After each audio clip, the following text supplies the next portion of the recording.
voyais déjà en haut de l'affiche, en 10 fois plus gros que n'importe qui, mon nom s'étalait. Je me voyais déjà adulé et riche, signant mes photos aux admirateurs qui se bousculaient.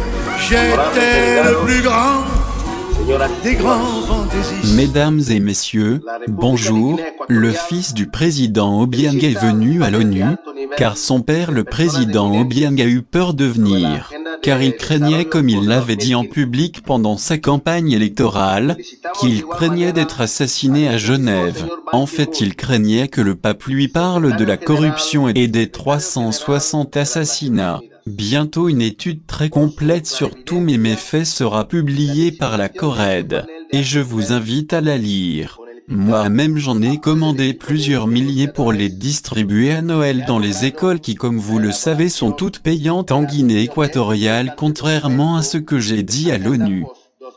Je suis aussi un bâtard tout court. Constancia, ma mère, première dame, ne pouvait pas avoir d'enfant. On m'a pris dans le berceau familial où j'étais, et on m'a jeté dans les bras de Constancia en disant que j'étais son fils. Depuis, je me comporte comme un enfant, je joue au Monopoly avec de vraies maisons et j'ai remplacé les petites voitures par des grandes, et pour les filles, je vous dis pas, et en plus, comme chacun le sait, je m'en cachette.